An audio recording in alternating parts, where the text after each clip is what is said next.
So thank you for letting me, your son Michael, interview you for Veteran Feminists of America.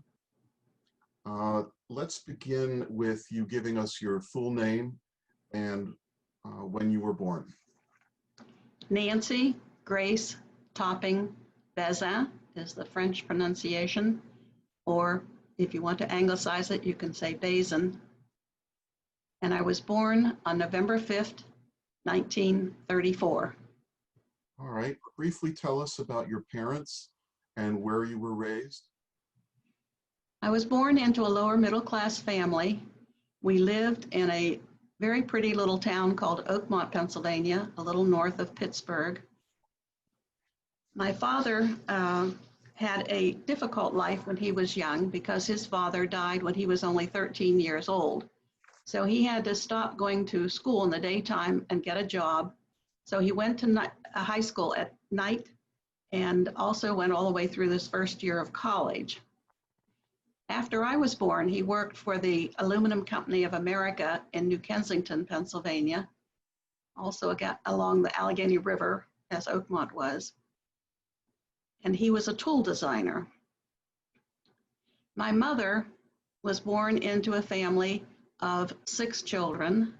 Her mother was an Irish immigrant, and her father was Pennsylvania Dutch.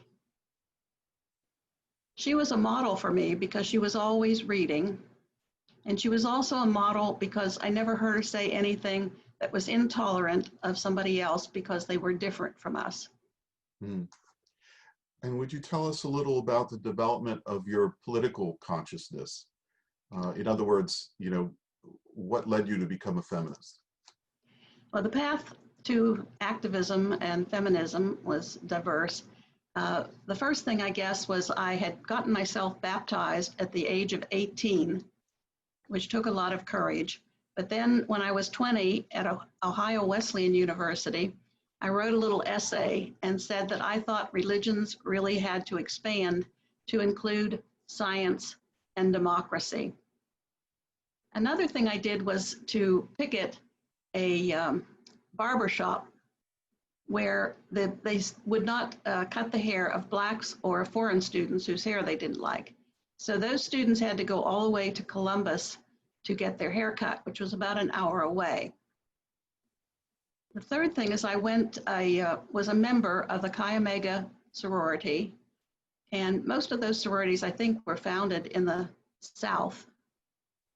And they did not allow Black girls to become members. So there were 2 older girls in the Chi Omega sorority who were deactivating because of that as a protest. So I joined them and deactivated. Later, in 1965, I was in Princeton, New Jersey, and joined a seminar on nonviolence.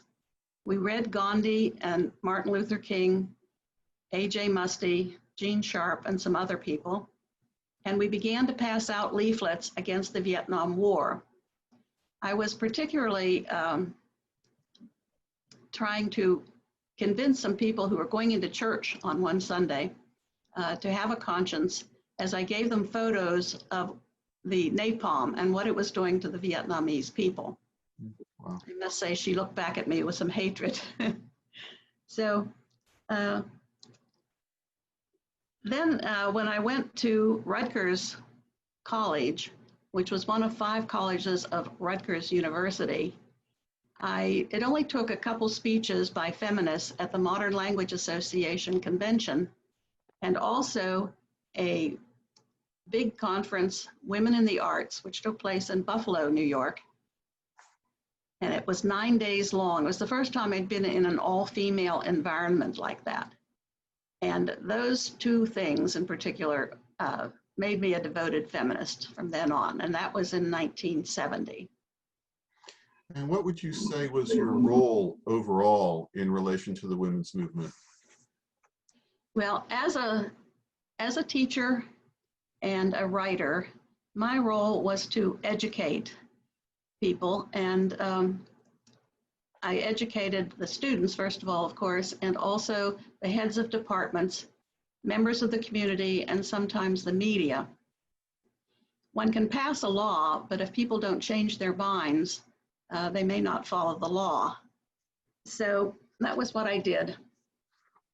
And we have to do that if we want to get rid of the systemic sexism and have a more just and equal society.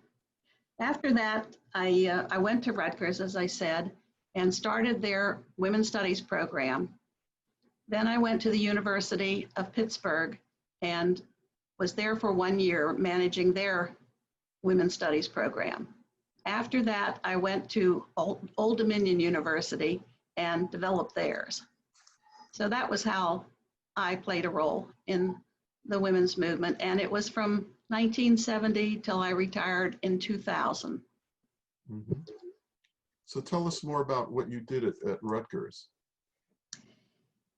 Well, when I arrived at Rutgers in 1970, they had had a long debate for several years about whether or not to go co-ed. And WEAL had an active chapter there, which was the Women's Equity Action League. And they wrote to Ruth Bader Ginsburg, who was teaching law at Rutgers Newark, and asked her to write a letter to Rutgers, which she did, and told them that they were very likely, as a big state university, to get sued if they did not go co-ed. So that convinced the Board of Trustees that they'd better go co-ed. So they were going co-ed.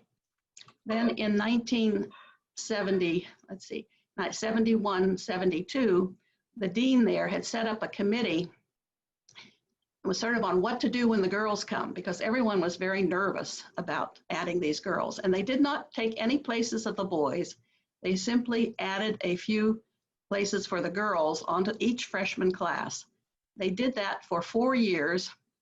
And then after 4 years, they decided they wanted to do it by merit, but they found that there would be more girls than boys, so they made a 50-50 quota system. So we had meetings, and there was a history graduate student on this committee, and she came in one day and said, you know, we might have to change the curriculum for these girls, because I looked in my American history books and I could find nothing about the suffrage movement, either in the index or in the text. So the dean said, if this curriculum's been good enough for the boys, it's good enough for the girls. So that ended the conversation.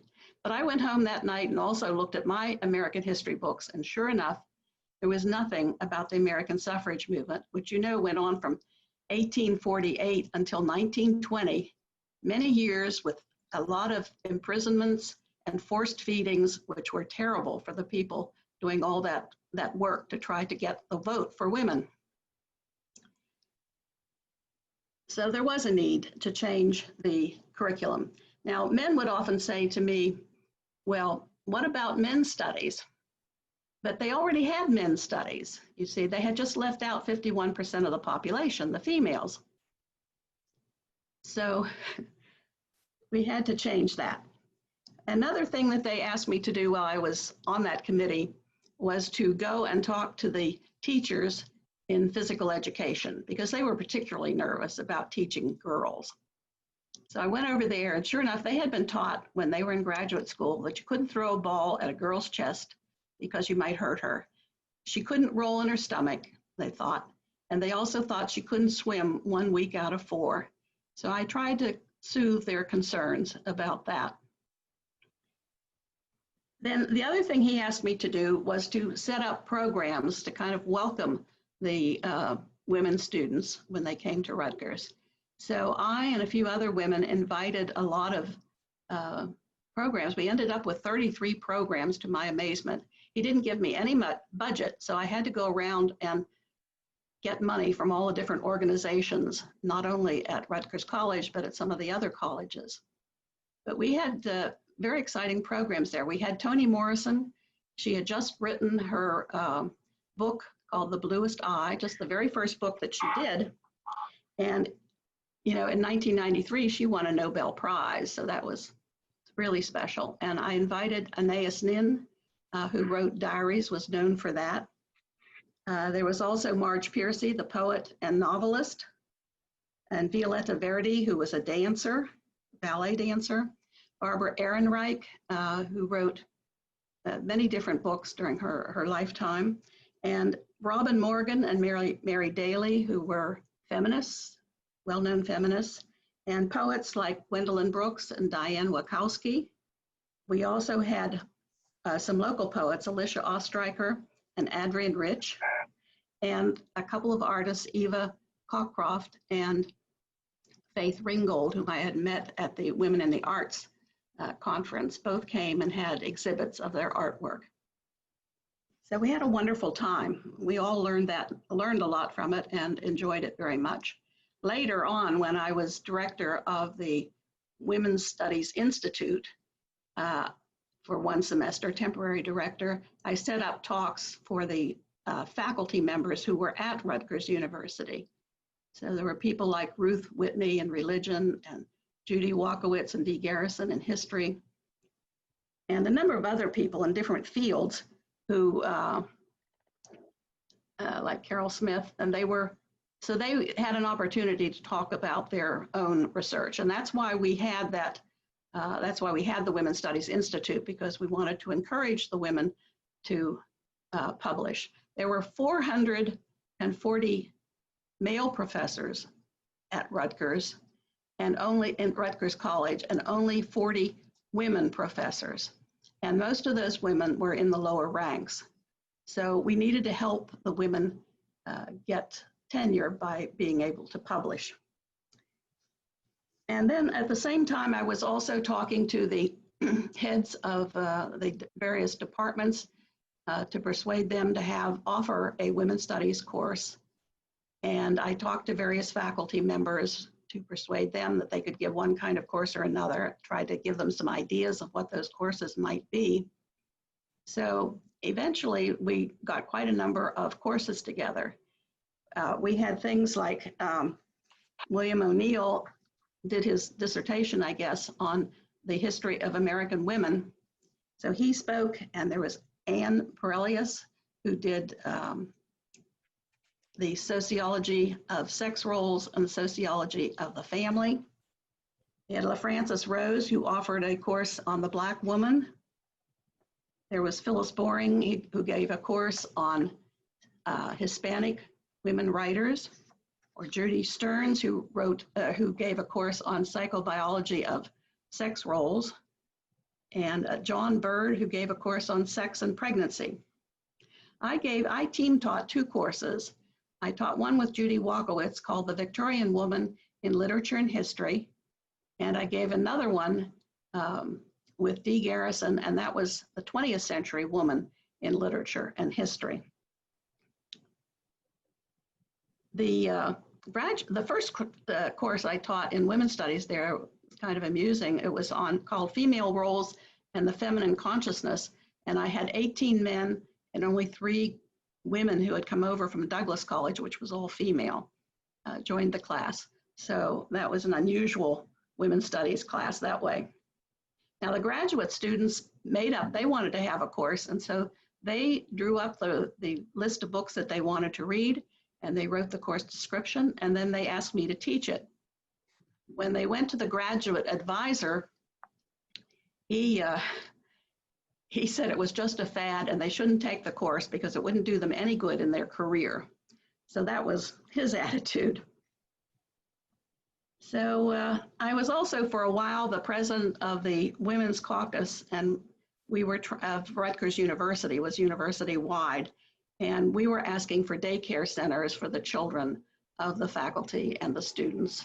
And they did get several daycare centers on the various campuses.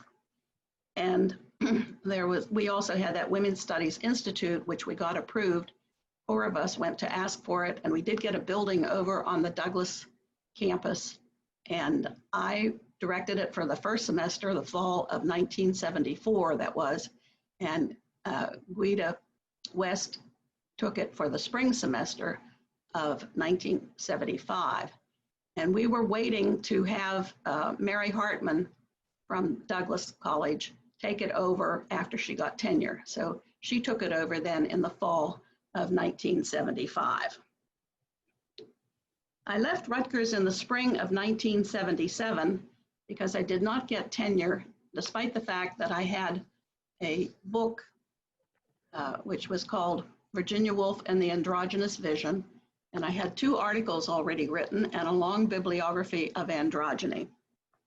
But I think the men in the department then, did not really understand or appreciate or respect women's studies at the time, or feminist literary criticism, or Virginia Woolf. They probably hadn't even read Virginia Woolf. She became very, very popular later. So her reputation was not great at that time, but certainly she was an excellent writer. So I didn't challenge that. I talked to Elaine Showalter, who was in women's studies at Douglas College, and she said, well, if you challenge it and you want to get a job somewhere else, maybe they won't take you because you have challenged it. So I didn't file a complaint. Yeah. So in 77, as you said, you left Rutgers College and you went to Pittsburgh, right? Tell us about that. Well, I got to teach at that wonderful building, which is a Gothic skyscraper, which I always loved. I went to Pittsburgh in part because it was my hometown too, in a way. And in 1977, the problem was that all the budgets in the universities had been cut. They were drastically slashed, and there were long lines waiting for gasoline. So I guess the gasoline prices had gone way up. So we were going through a difficult economic time. So there were barely any jobs available. And I applied for many, many. And only in the last part of July did I get this offer from the University of Pittsburgh. And it was only for a part-time job, although I could teach extra classes for extra money. And so that's what I planned to do. But the good thing about it was they gave me a 3-year contract. So I did go there. I was separated from my husband at that time. So, and I had 2 children. One was 7 and one was 14. So it was really necessary that I get a job. At the University of Pittsburgh, it was a much happier situation because there were a lot of women among the students and a lot of women on the faculty. So you did not feel like some strange creature going around with everybody staring at you because you were different from everyone else. I remember at Rutgers, I even looked up when there was a girl who walked by because her hips were different from the hips I was used to seeing with all the males around me. So that's the way the men would react also. And but the one thing at Pittsburgh was when the first women arrived there on the faculty, they too had some problems because when they went to eat in the faculty dining hall, they had to sit behind a screen for some reason. So the men couldn't see them, I guess. So at Pittsburgh, I carried out what they were already doing. They had a big film festival, and I also helped them get more internships for the students. And most exciting was that we had an event for the anniversary of the first woman's getting her doctorate of philosophy. That was an Italian woman whose name was Elena Cornaro Piscopia. And that was in 1678. She was the first woman ever to get a degree, not only just a doctorate, but the first woman ever to get a degree from a university. She was very good in mathematics and did teach mathematics at the University of Padua for some time. They had first wanted her to get her tutors thought she was so bright because by the age of, I think it was 7, she already knew 5 languages. So she was an exceptional child.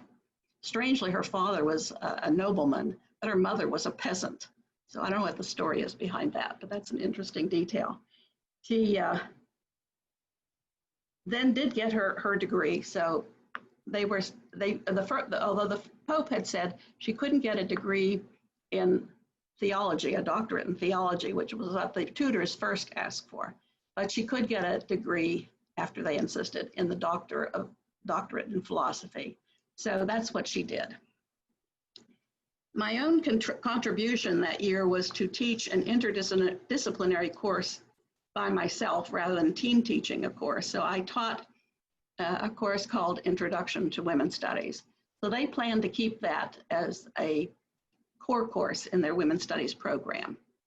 I wasn't going to leave there because I was so exhausted from applying to about 200 jobs in academe the year before, any kind of job in academe, that I was going to stay. But then I learned that there was a position open, an associate professorship at Old Dominion University. So I did apply and I did get that job. So I went on from there then. And that was for the starting in the first year was 1978, 79. So tell us a little bit about Old Dominion University, since that was where you spent most of your career, and what was your experience like there? Well, my reception there could not have been warmer because the dean had a big party, invited all the faculty in the College of Arts and Letters to his house for a reception for me, to introduce them to me. So I had his authority kind of behind me, which was very welcome. The women there had a grant from the National Endowment for the Humanities, or NEH as they call it, the year before. And they had started 5 courses, 4 of which were team taught. And they did those courses during the year. The agreement with NEH was to hire a full-time director the following year. Now, Old Dominion University was a big state university. I think there must have been about 20,000 students there when I arrived. And they had a women's basketball team, which they were national champions in 1979 and 1980. So it was very known for their basketball team. Also, it was a very young university. It had been a branch of William and Mary, the College of William and Mary. But in 1962, it became a 4-year college. And in 1969, it became a university. So they were hiring in the 1970s when the older schools were not hiring. And that meant that they got a lot of wonderful faculty, including a lot of women, and were able to hire them. And that is from very, very excellent schools. So they were very fortunate. They put together a marvelous faculty. Now there, my first priority, of course, there was getting more courses again. And so we had courses like Women in Crime. We had Communication Between the Sexes, Sociology of Sexuality. We had Women in Autobiography, Women's Quest for Utopia. We had Women in the Arts. And of course, we had the usual courses of Psychology of Women, History of Women, and Women Writers. Now, I did do some more interdisciplinary courses there, like the one I had done in Pittsburgh. So I created a course called Women in Power, another one called Mothers and Daughters, and a third one called Women's Spiritual Quest. I also had an introductory course for the undergraduates and graduates. For the undergraduates, it was Women in a Changing World, and the graduate course was called Women's Studies and the Search for Truth. My second priority was to have a lot of faculty development. So I had 2 faculty development workshops every year, one in the fall and one in the spring. And with the help of my assistant, Gloria Putnam, who was wonderful, we put these things on. And the night before, the speaker would give a public speech open to everybody. And then the next day, usually probably, I think a Saturday, they would offer 2 workshops, one in the morning, one in the afternoon. So some of those speakers were like Peggy McIntosh, who was the director of the Wellesley Center for Women, for Research for Women, Florence Howell, who had been president of the Modern Language Association and was then, I think, the editor of the Feminist press, where she found books that had gone out of print by women and got them back into print. And Susan Friedman, who was from the University of Wisconsin-Madison, and Elizabeth Minnick, who was excellent, who was a philosopher and a writer. Then for the public school teachers, we also had special courses, and I had made arrangements with their curriculum supervisors, and we went off campus. I taught women writers or women in the developing world, both in Hampton, which was an adjacent city, and in Virginia Beach, another adjacent city there. We live in what is called Hampton Roads, and there are 5 cities there that are all right next to each other. So Toy Darracott then also alternated with me. She was a poet, well-known poet, and she was teaching African-American writers. So it was really wonderful because they were very excited students, very good students, and they actually put these kinds of readings and so on into their curriculum, and were very much supported by their supervisors for doing that. Wow. There were 2 special faculty development programs that we had. One was for the history department. The dean gave us money for me to take the history faculty to a hotel in Williamsburg, which is about an hour away, and then to have them find out about women in history. I had Lois Banner, who had written a book on the history of American women, so she came for that, and Elizabeth Pleck was there for the history of British women. One history professor had said to me once that women's history must be boring, because I guess he thought women had never done anything. So fortunately, these 2 women were able to change their minds about that. They both came with enormous bibliographies that had been put together.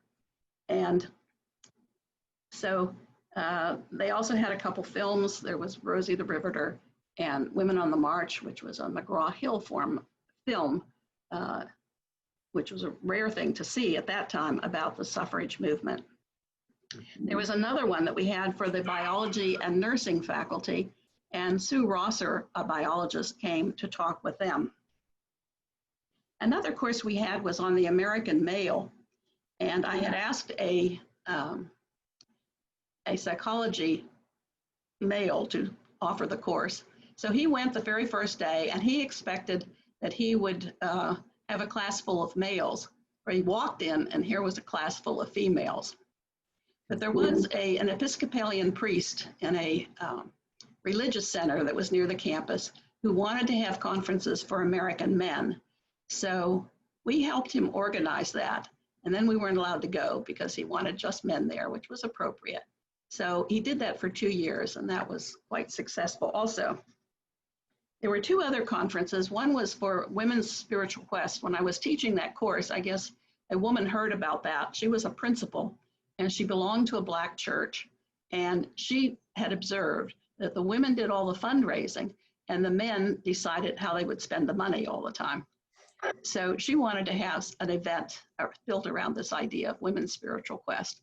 So the students in the class helped me, and we organized a one-day, all-day event. And these women from the church came, as well as other students and people from other churches. So that was an unusual thing. The other one was a bigger affair even. It was a symposium on women in Virginia from 1600 to 1945. And this was the idea of Linda Johnson Robb. She was the wife of our governor, Governor Robb, Chuck Robb. And she had gotten history people, I think in Richmond, to put together objects which kind of told the history of women. It was quite a diverse thing. It was also American Indian women, Black women, white women, all kinds of women that were in the United States. And they put together an exhibit. So they brought down the exhibit. It was in the Chrysler Museum in Norfolk. And Suzanne Lebsock had been asked to write a book about this. So it was called A Share of Honor, Women in Virginia from 1600 to 1945. And she came the first night to speak. And she spoke in the Chrysler Museum where the exhibit was, because her talk was built around that exhibit. And there were lots of photographs in the book. It's a beautiful book. I think it's still available. And so she was the first speaker. And then we had Robin Morgan and the feminist, and Toni Cade Bambara, who was a writer, and Robin Morgan. And they spoke. And then we had on the next 2 days, we had 600 people a day in the Holiday Inn downtown. And so those women spoke, and then we had panels on different topics like women in economics, or women in social policy, or women, war, and peace, things like that. So that was a very exciting event. The most important accomplishment, I think, of women's studies was expanding the idea of affirmative action to include the curriculum. And I spoke to the president had given the affirmative action officer quite a bit of power, and she was sort of right there up next to him, and his, you know, he put all his prestige behind her and made her an important person. So I asked her if she would be willing to expand the concept of affirmative action to include the curriculum.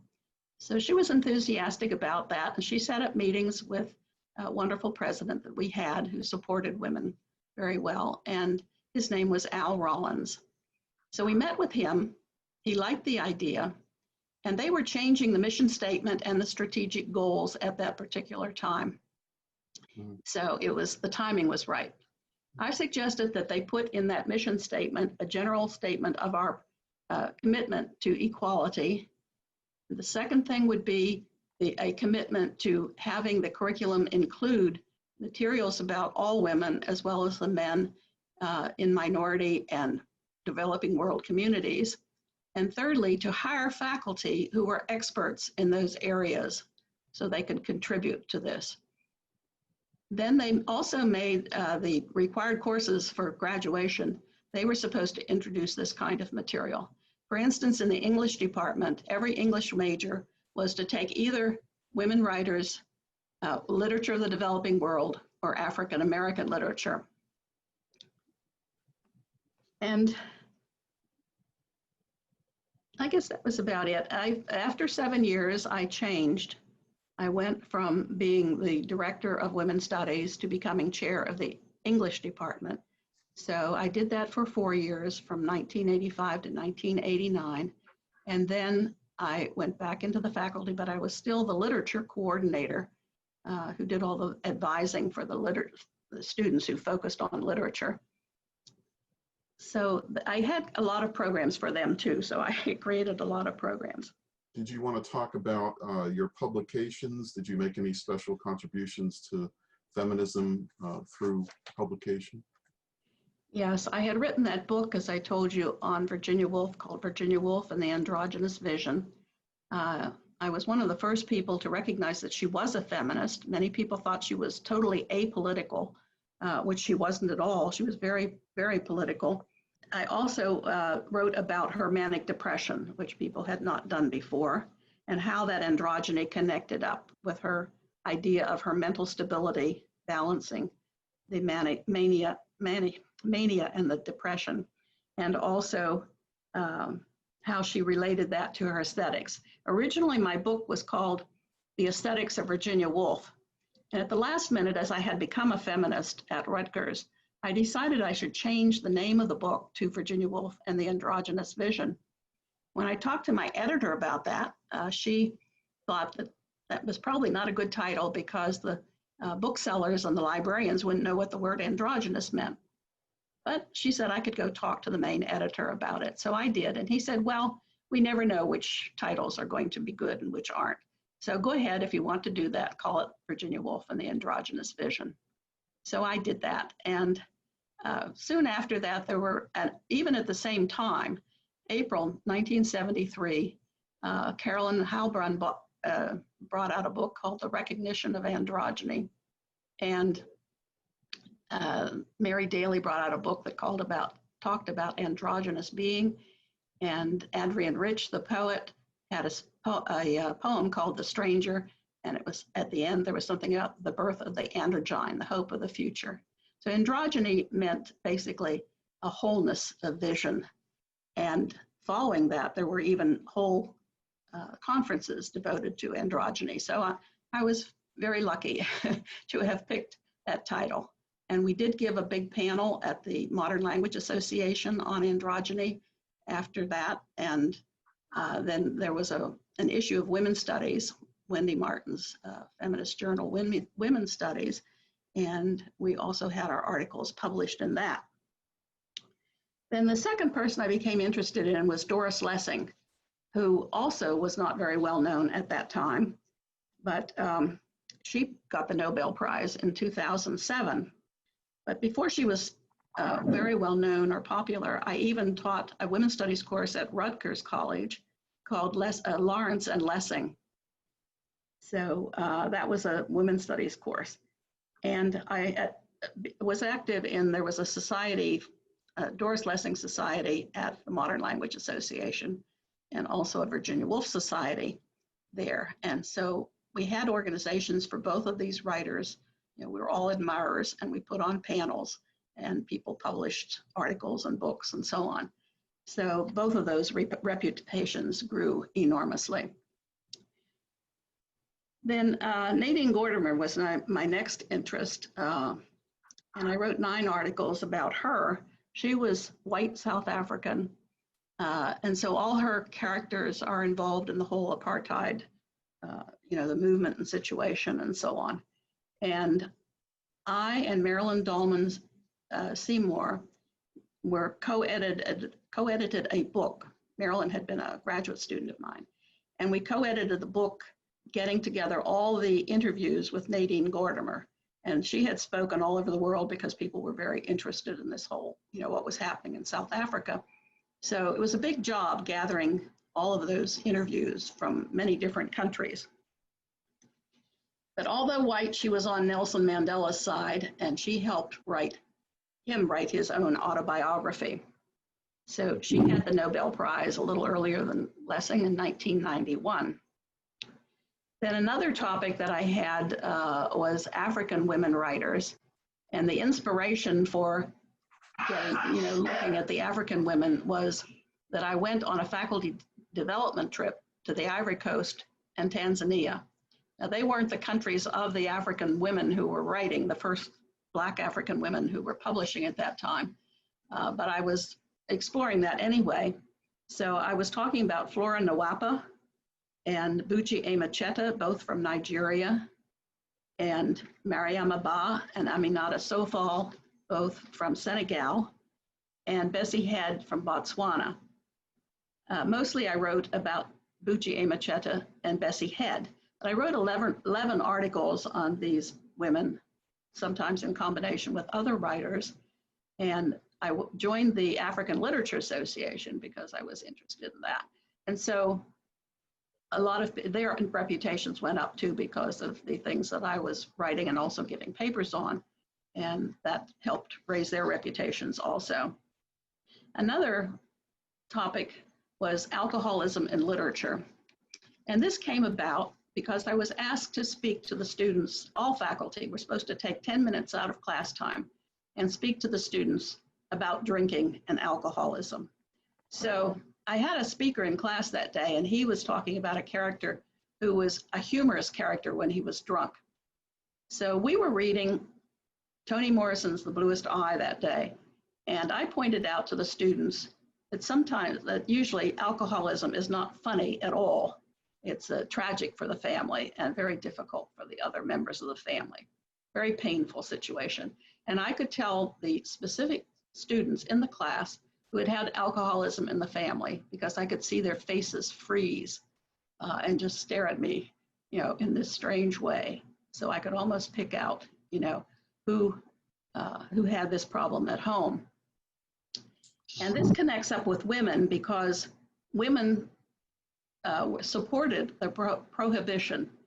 And Charlie Chaplin, for instance, in his silent films, made fun of these women and made people laugh at them and think they were ridiculous and so on. But, the women didn't want their husbands drinking, so there was no money left for food for the family, especially the children.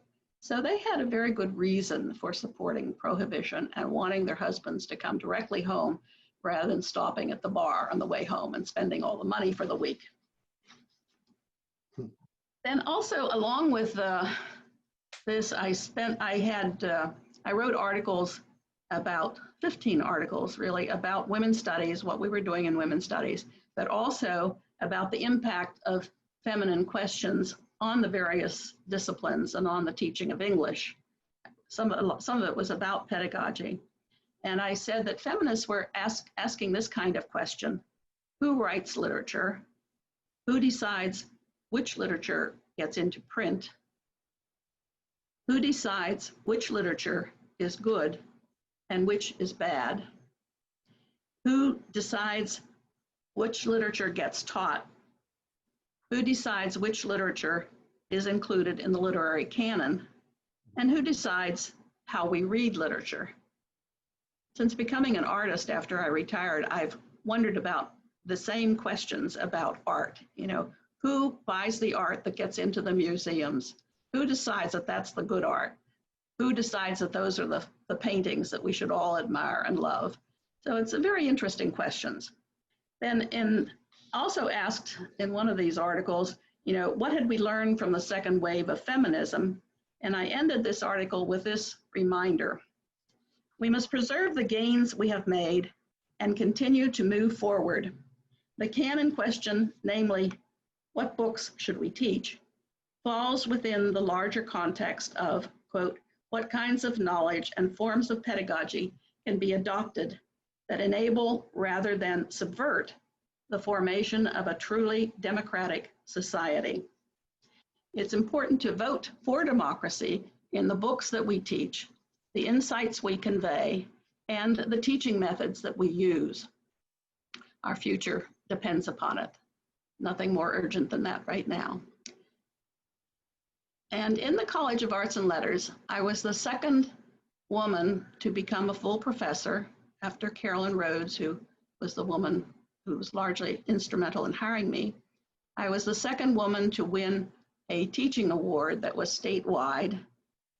And I was the second woman to become an eminent scholar, which only a few people get to be that.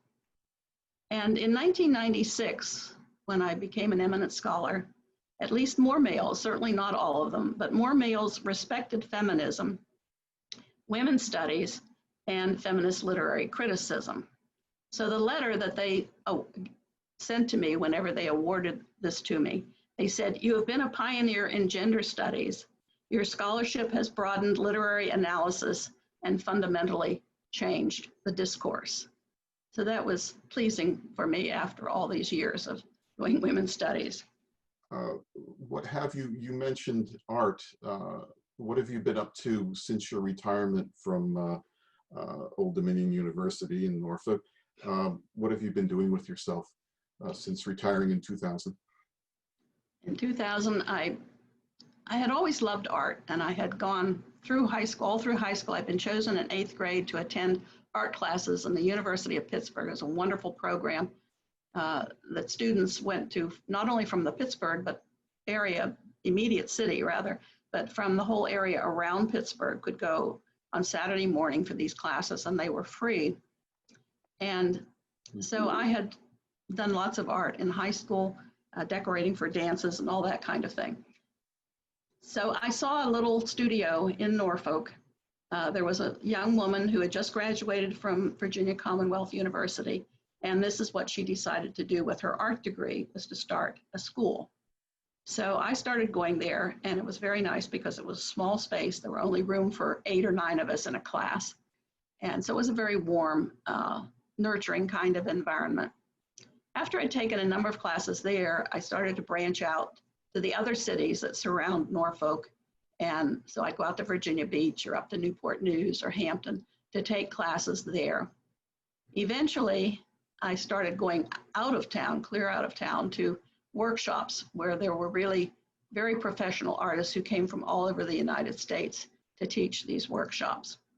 So I did all kinds of art, from realism to abstraction, until I found my own signature subject matter, what they call my signature subject matter and my signature style. That means it's like a signature, it's unique to you. So if somebody sees it, they know it's mine. Everyone, eventually, not everyone, it's hard to, not everybody gets to that point where they have a signature style.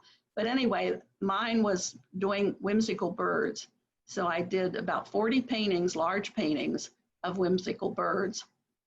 And you can see a couple of the early ones that I did behind me. And more recently, I'm doing them in squares. But anyway, that's what I did. And one of the highlights of my life was when I had a display of these whimsical birds, and Jeff Harrison, who had been the curator, he was the curator emeritus, as they called him, of the Chrysler Museum. And he said about my artwork, creating an entire world is an uphill battle for any artist, but Nancy Topping Bazin has done just that, populating a whimsical realm of fantastic feathered creatures, a world of brilliant color and bold, semi-abstract patterns. It's a charmed place of pure imagination that offers hours of joyful contemplation. So that was another highlight. Yeah, very from a nice. different field. I totally switched from literature to art. Right. Okay, and well, listen, I want to thank you for doing this interview and telling us about your life and work. I also want to say that I'm grateful that I was raised by a feminist, and I think of myself as a feminist, however imperfect. And I'm also grateful for the work that you did and for the work that your fellow feminists did that has made, you know, the world a lot better place to live in for everyone, I think. So thank you very much. And thank you, Michael, for doing this with me. My pleasure and honor. Thank you.